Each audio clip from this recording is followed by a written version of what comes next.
இருக்கிறது தான் பெருசு. இப்போ சில இதெல்லாம் இப்போ ஜாதி மத வேறுபாடெல்லாம் நம்முடைய முன்னேற்றத்தை தடுக்கும்.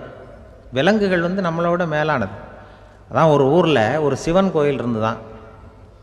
சிவன் கோயிலில் அந்த புறாவெல்லாம் வளர்ந்துக்கிட்டு இருந்திருக்கு. அந்த மாடத்தில், சிவன் கோயில் மாடத்தில் புறாவெல்லாம் குடியிருந்திருக்கு. உடனே அதுக்கு கும்பாபிஷேகம் பண்ணுறதுக்காக ஊரில் திட்டம் போட்டாங்க.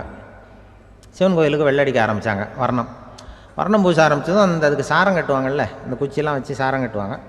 உடனே இந்த புறாவெல்லாம் என்ன பண்ணிச்சான், இனிமேல் நம்ம இங்கே வெள்ளை அடிக்கிறாங்க, கும்பாபிஷேகம் வருது, நம்ம இங்கே குடியிருக்க முடியாது, எதிர்த்தாப்புல எங்கே போகலான்னு பார்த்துருக்கு.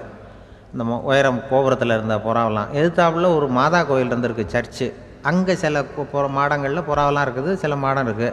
உடனே நம்மளாம் அங்கே போயிடும் கொஞ்சம் காலத்துக்குன்னு எல்லாம் புறப்பட்டு இந்த மாதா கோயிலுக்கு போயிடுது.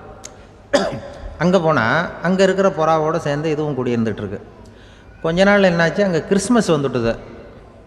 கிறிஸ்மஸ் வந்ததும் சரி இங்கேயும் வெள்ளடிக்க ஆரம்பிக்கிறாங்க. நம்ம மறுபடியும் எங்கடா போகிறதுன்னு பார்த்தா அங்கே இருக்கிற புறாவோட சேர்ந்து இதுவும் சேர்ந்து நேராக ஒரு பள்ளிவாசல் இருந்தது. எதுக்கு அங்கே இருக்கிற மாடத்தில் போய் அங்கே குடியேறிட்டுது எல்லாம். அங்கே போனால் அங்கே ரமலான் மாதம் ரம்ஜானுக்காக அதையும் புதுப்பிக்க ஆரம்பித்தாங்க. இது என்ன பண்ணுறதுன்னு சொல்லி இந்த 3 செட்டு புறாவும் சேர்ந்து என்ன பண்ணிச்சு, எங்கே போகலான்னு பார்த்தா மறுபடியும் அதுக்குள்ளே இந்த சிவன் கோயிலில் கும்பாபிஷேகம் முடிஞ்சு போச்சான். முடிஞ்சிருக்கு, அங்கே போடுவோம் எல்லாருன்னு சொல்லி எல்லா புறாவும் அந்த சிவன் கோயிலுக்கு வந்துட்டுது. அங்கே போய் மாடத்தில் அதை குடியிருந்துட்டுது. அப்போ திடீர்னு ஒரு நாள் பார்த்தா ஒரே கலவரம் பூமியில் எல்லாம் ஒருத்தன் அருவாளை தூக்கிட்டு நிற்கிறான், குச்சி எடுத்து ஒருத்தனை சுட்டுக்கிறான். ஒரே கலவரம், சத்தம், ஒரே மத கலவரம் வந்துட்டுது ஊரில். அப்போ புறாவெல்லாம் மாடத்தில் இருந்துக்கிட்டு ஒரு குஞ்சு புறா அவங்க அம்மாட்ட கேட்டு தான், இது என்ன, இந்த மனுஷனுக்கு என்னாச்சு, அவன் கத்தியை தூக்கிட்டு நிற்கிறானே அப்படின்னு கேட்டு தான். ஒரு குஞ்சு புறா அவங்க அம்மாட்ட கேட்டு தான், அம்மா புறா.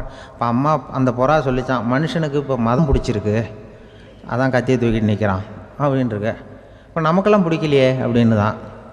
அப்போ அந்த புறா சொல்லித்தான், அந்த பாருமா, நாம் இந்த சிவன் கோயிலில் இருந்தாலும் நமக்கு புறான்னு தான் பேர், இந்த மாதா கோயிலுக்கு போனாலும் நமக்கு புறான்னு தான் பேர், பள்ளிவாசலுக்கு போனாலும் நமக்கு புறான்னு தான் பேர். அந்த மனுஷன் அப்படி இல்லை. அவன் இங்கே இருக்கிற வரைக்கும் இந்துன்னு சொல்லுவான், அங்கே மாதா கோயிலில் இருந்தான்னா கிறிஸ்தவன்னு சொல்லுவான், பள்ளிவாசலில் இருந்தான்னா முஸ்லீம்னு சொல்லுவான். அப்போ குஞ்சு புறா அது என்ன இப்படி பண்ணுறாங்க மனுஷங்க, இப்போ அவங்கள விட நம்ம வசதி போல் இருக்க, நம்ம தேவலாம் போல் இருக்க அப்படின்னு தான் அந்த குஞ்சு புறா. அப்போ அந்த தாய் புறா சொல்லித்தான், உண்மைதான், அதனால தான் நம்ம மேலான இடத்துல இருக்கிறோம், அவன் கீழே நிற்கிறான் இன்னமும் அப்படின்னு சொல்லித்தான்.